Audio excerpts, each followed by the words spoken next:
let's go into the draft. Let's see maybe this time whether Bigetron's actually going to get rid of Cho this time around, because he played a phenomenal Cho previous game. He got a lot of like 4-man third hit Jacundos every single time, and you were just not safe under your tower. You just get dove with his ultimate there. Correct.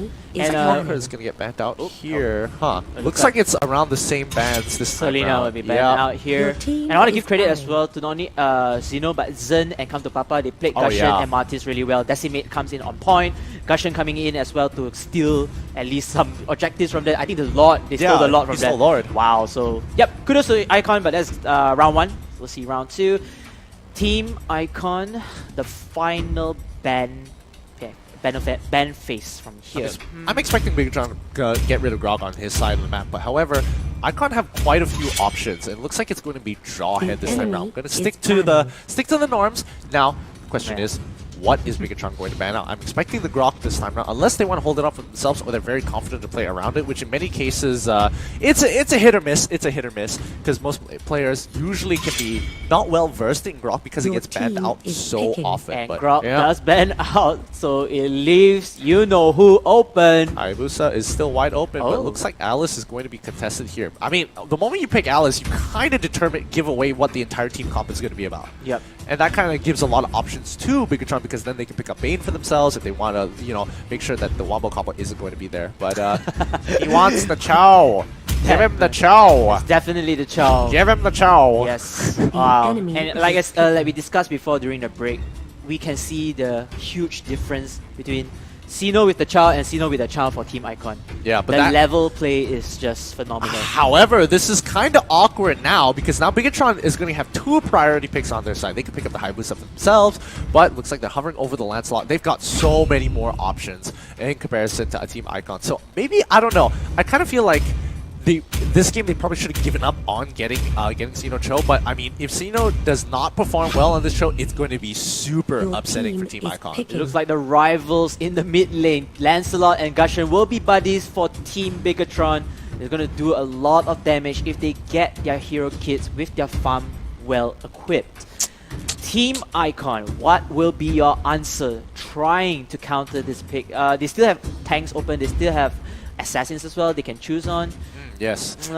This is the assassin's part will be a little bit difficult. They still can. I mean, it's going to be the standard Natalia stuff. Again, yeah, it's going to be the standard stuff. It's whether they want a dedicated tank this time round. It looks like yes, they do want that dedicated round. It's going to be Hayabusa and also the Helios. But let's see what Bigetron actually now. Do they also want to pick up a dedicated tank for themselves? Do they want to actually pick up a Kai here, or are they going to go?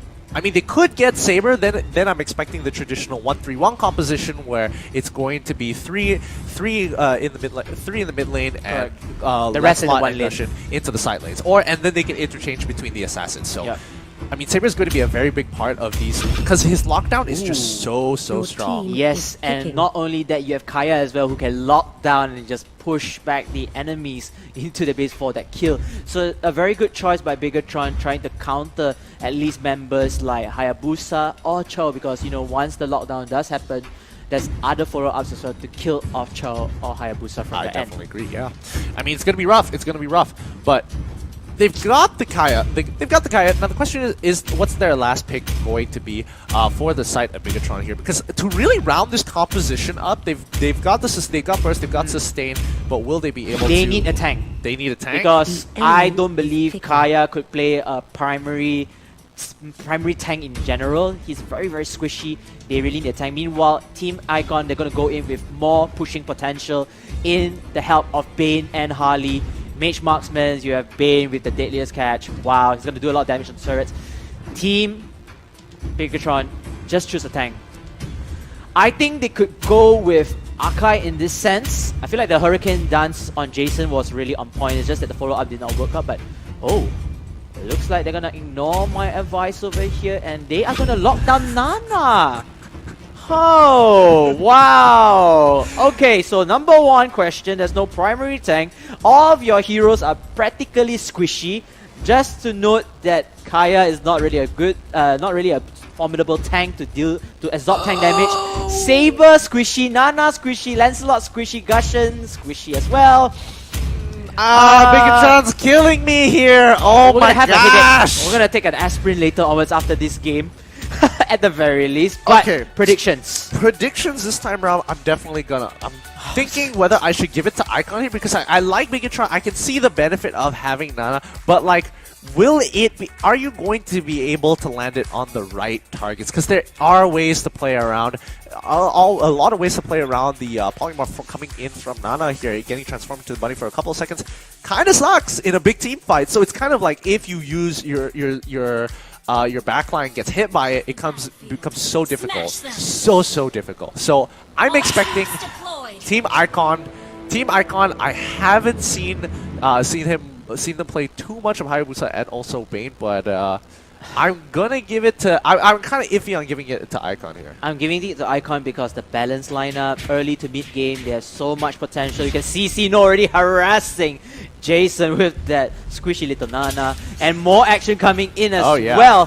So ladies and gentlemen, Team Bigetron, I want to see them go big because this is a very high damaging, high setup from Team Bigetron. But with their recent performances, I don't feel the confidence coming in to use this type of lineup. They should stick with their traditional lineup, the much more comfortable picks, getting a primary tank, getting a balanced lineup. It doesn't work that way. I don't feel the confidence. I need to be trusted. I need to see the trust or the confidence coming in from them. Then only I can trust their lineup. I definitely agree. Yeah. He knows, again, playing with fire. What in the world? He's going level 1 against 2 level 2s. Is he going to be able to do it? I doubt so. Oh, wait a minute. Hold up. This might turn around really quick. And the first blood comes in from Zen. A very nice kill with the Hayabusa. As you can see, Jason, he is felt helpless with any of that. And Bigetron, it looks like that Saber was also taken down to a little bit of HP. Just a bit. But I mean, debated? He was level 1. I was thinking this was a suicide mission for half the time, but it looks like I mean, I probably wasn't paying attention too much on that because I was so confused as to why Witsino would walk up to 2 level 2s and just take damage for free, but it looks like their eyes were still on to the River Crab and they were putting a little too much effort into getting the River Crab there.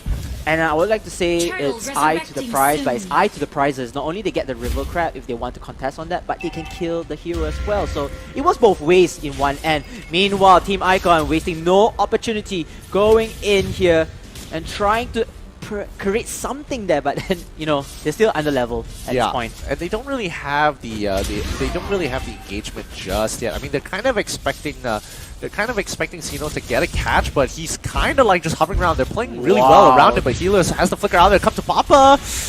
Oh, looks like Mr. V is in a little bit of trouble. The Deadliest Catch did catch him. Oh, did he get it? Oh, did not get it. That's actually so sad. Oh no, the fight's actually... Oh man. That's actually so sad. But then again, Sino and the co-op they will try to go in, but then he will lose his life for the trade kills. So it's going to be 3 kills to 1. That is job done for Team Icon. I mean, now Team Icon will think, oh man, this is really going back and forth so many times. It's really interesting to see. I mean, Bane did pick up quite a few of those kills for himself, so he's gonna be a split pushing monster. And I like it because Team Icon, they're playing it with full confidence, even though they seem like they're gonna lose the team fight, but they say, you know what, nope, we're just giving them a false impression. We'll go in again, dropping down to health. Yes, we lose Sino, we lose Chow from there, but the damage has been done. 3 kills and 1 turret. Isn't that like the biggest deal ever? Oh yeah, absolutely. I mean, it's unfortunate, but I mean the situation is as such. But now the big question here is whether they're going to be able to start pushing for a second turret, because getting rid of tier 1 mid opens up the map so much more, making sure, and especially if you're on the side of Team Icon here, because if they get rid of that tier 1 mid turret, they're going to have full control of the right side of the map. It's a little bit sad to see that as Sing falls down to the trap of Team Icon. Harley killing off with the ultimate on the Ring of Flame. Call it Fire of Flame, he's just toasted to the ground. Roasted and toasted. Bam. I mean, you can't face check it. I mean, in Mobile Legends, it's so scary when people are not on the map. It's just you don't know whether they're going to be there or not. The moment you face check, it's over. But wait, Sino actually gets the last hit of Jacundo there. Looks like there's going to be the follow-up. And the follow-up does work here. Another kill coming in from Team Icon. They're just pressuring top lane. The rest of Bigetron, they need to respond to this. Will they respond to Zen's death over here? Zen is trying to survive there, but nope. Yes, they will kill off Zen. But then the top lane is heavily pressured. You did mention about the 4-1 situation, the rotation come in. What is your thought on the Team Icon's 4-1? I mean, Team Icon's 4-1 is currently doing pretty decent just now because they're creating so much pressure on the map that it's becoming so difficult. Oh, that Lee's catch is not actually getting. Oh, the amount of damage that is chunking out though, that's actually really annoying to deal with. But yeah, as I was saying, the 4-1 it's a lot less riskier, and easier to pull off because it's kind of very one-dimensional. You're looking to pressure with your 4, and if your enemy team isn't able to check it out, oh no, he face checks. Xeno's in a lot of trouble. Xeno. Oh no! Oh, Wait a minute. Hold up. Still surviving as Era managed to stun him down. The Rings of Flame did come out. Xeno, he just need one more hit, and yes, he will. Onto Saber, following up onto the Rings of Flame of Harley, and then Team Icon, once more blood. They're going to go in with 2 kill, 3 kill coming in. Skippy Papa, make it 4 kills down the road. Double kill for Bane, and it looks like Bigetron, they just dug themselves to the grave deeper and deeper, 6 feet down. Our turret has been destroyed. My God. I mean, I'm quite speechless because I wasn't expecting Bigetron to make such a mistake like that because they had the opportunity to actually turn this around. Yep. Next thing you know, they didn't realize that the rotations had already begun. They probably could have seen the map and noticed that it was happening right before their eyes. So it's kind of on Bigetron there for giving up such a huge opportunity for Team Icon, who easily just walks into place and picks up the kills. To recap on that, that was behind 2 turrets. Yeah, absolutely. Behind enemy lines. As the fight comes in, Bigetron wants their revenge. They will try to get a kill, but then they're losing members on time. 2 members down, and oh, Jason Cole is able to survive from the Ring of Flame. And it looks like this is a sweet revenge. They're going to take that turret and 2 kills down below. Xeno coming a little bit late, and oh, he might have the saving grace for his team, getting the kill onto Lancelot. Oh man, Xeno's Joe is so gross. You're just not safe. He has his eyes everywhere on the map, looking for opportunities to make the plays. And yes, he does. Once again, catches off somebody else. You would have think that he would have jumped straight onto Kai. Oh, wait a minute. This is going to be a 1v1 here by 2 of the ninjas here. It's not going to... Oh, no! Oh, no! It's still not over yet. Zen is there. Zen is trying to kill them off. Finally killing off his prey instantly. And to the production group, perhaps we just noticed that Icon is actually Singapore and Bigetron is Malaysian flag, according to the comments down there. So perhaps they want to change that a bit. It's a little bit of a mistake. But then, again, this is a slight mistake coming in for Team Bigetron because it leads to the snowball. Team Icon will not stop. They will go in for more kills in hand. Jason couldn't even tank a single damage. Gushin is able to get the kill over that point of the angle, but hey, look who's here. It's Hayabusa, and it looks like they will get the turret and 2 kills off. Quickly switching places back to the previous shadow. That's the beauty of Hayabusa. He puts, I mean, his quad shadow is just so annoying to deal with. He just dashes around that. If you chase in the one direction, he quickly switches to the other, and you're just kind of hoping that your buddies are really well aware of where his shadows are. So, makes him super slippery. Best thing is that it helps him hop over walls. Yep.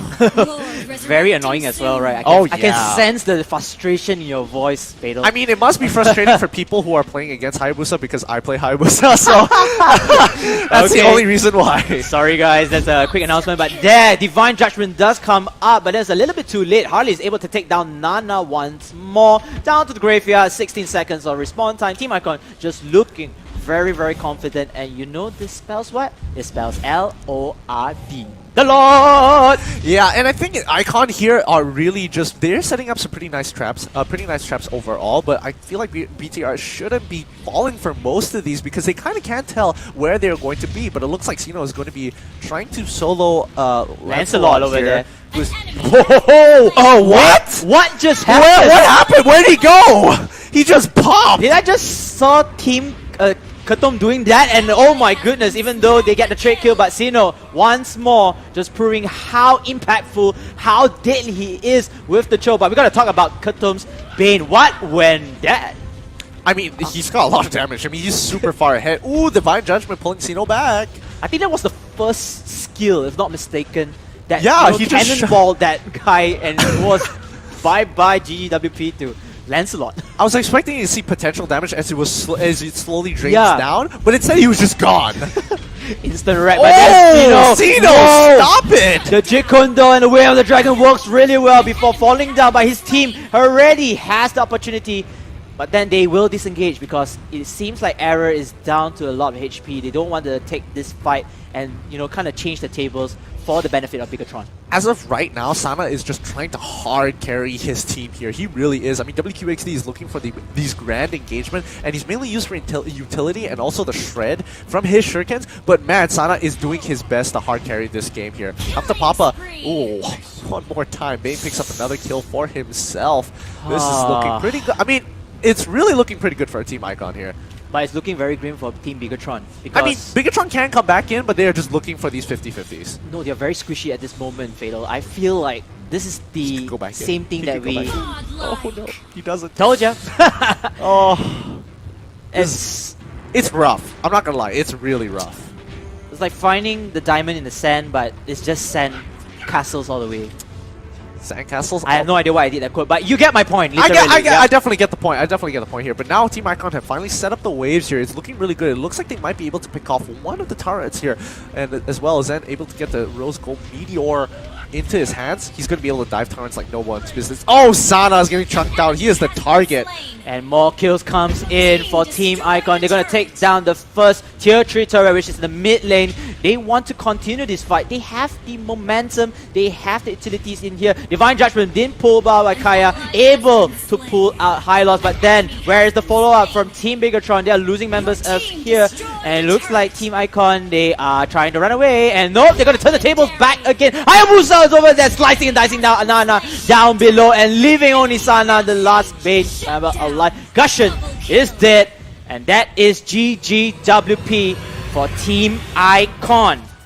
Gosh.